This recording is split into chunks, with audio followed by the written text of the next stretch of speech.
Hey folks, happy move-out day. I was going through my bills recently and it turns out I've been paying out the ass for a hallway fee the entire time I've been living here. I don't even use this thing, it's just for my roommates that I still have not met once.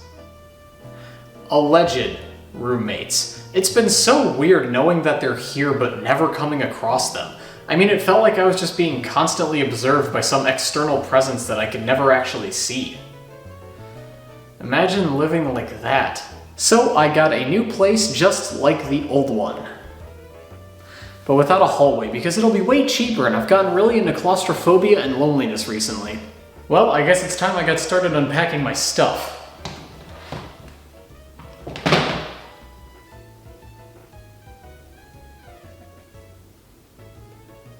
You. The more things change, the more they stay the same. We last left off having beaten Gym Leader Candace.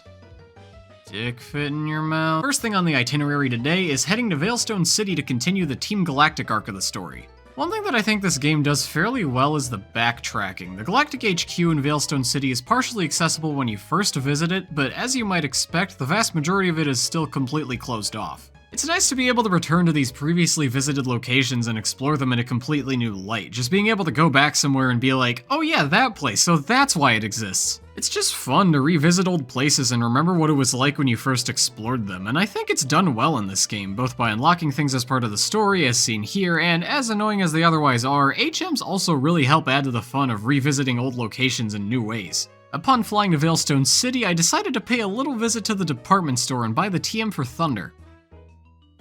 Why did I do that?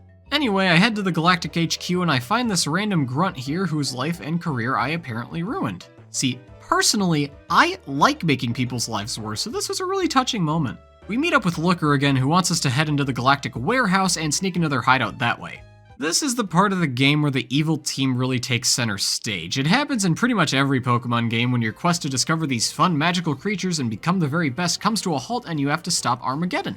Anything for the resume. I actually quite enjoy these segments when they happen in each game. It makes for a nice change of pace compared to how the rest of the adventure operates. The general flow of gameplay is a bit more uncertain in terms of how the locations are laid out and what you have to do and who you're going to battle next, and it makes the story just a bit more engaging with a bit of rising tension and some added weight to your actions. The villainous teams play a crucial role in giving the game actual stakes. Sure, there are stakes to the main quest of beating the Pokemon League and all, but the villainous teams provide a force that is actively working against you, like there's something bad that'll happen if you fail rather than just, you don't beat the Pokemon League. It's like if someone says, do this thing and I'll give you a piece of candy, and then later on they tell you, also if you fail, I'll punch you in the face. Like, yeah, I still want the candy, but now I'm working with a purpose. The main gimmick of the Galactic HQ is these warp panels. I mean, they're just doors if you think about it. One thing that I've always found interesting about these Team Galactic segments is that there's always one singular scientist trainer with one or two psychic types. Like, this is what you're doing with your degree? They're the closest thing we really get to having multiple varieties of galactic grunts in this game, so they're a neat little addition. Investing in STEM seems all well and good until one of your graduates gets a Kadabra. So after making my way through the warehouse area, I find the Galactic Key lying on the ground, which lets me finally access the remainder of the Galactic HQ through the main entrance. I battle some more galactic grunts. That's about it. Who was reading mythology during their lunch break? I do think it's fun when the game includes these little lore bits in random optional places. It's just another neat way of rewarding exploration and going off the beaten path. Anyway, I meet up with Looker again and we listen in on Cyrus giving a speech where he talks about how the world is incomplete and they need to make a new one and all that typical villainy stuff. He's only 27. Dude, did you even try to have a normal career? Looker and I part ways, and nap time. I actually really love this little bed area, one, because it's just a legitimately helpful break point where you can heal up your team, and two, because I think it's just funny to have these two beds sitting here in a random spot in a villainous hideout. And sure, the bed is unoccupied before getting into it. Man, no one is getting laid in this facility. That's how you know they're really evil. Anyway, we make our way through the rest of the hideout and eventually come face to face with Cyrus. Well, you can't just lie like that, that's evil!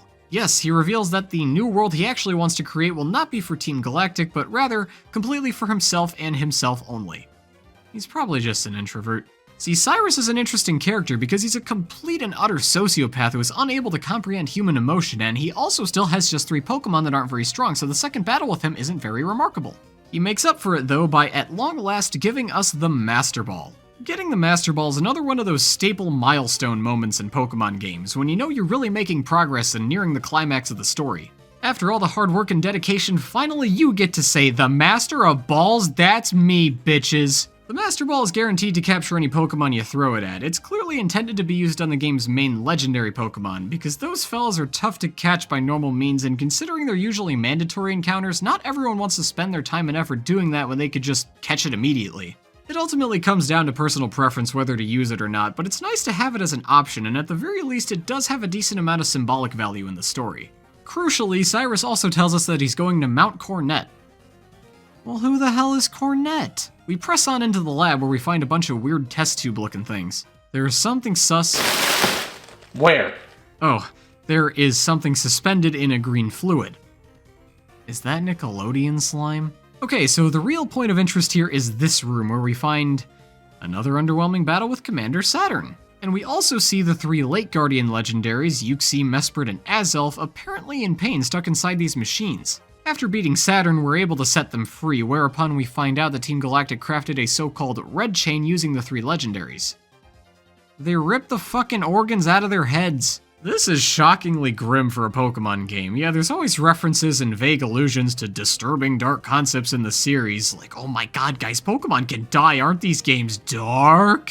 But here it's just such a clear, visceral image. There's no getting around it. Team Galactic's experiment was ripping these gems out of these Pokemon's heads to make a magical MacGuffin. It's something that I don't think I ever really quite noticed when button mashing through text in previous playthroughs, but definitely noticed this time, and it's pretty damn off-putting. At any rate, I now have a new objective. Mount Cornet. The mountain called Cornet. You know, I've gotta say, I'm really liking this new place. A nice refreshing change of scenery, a lot more space, and no more stupid hallway fees, son of a bitch.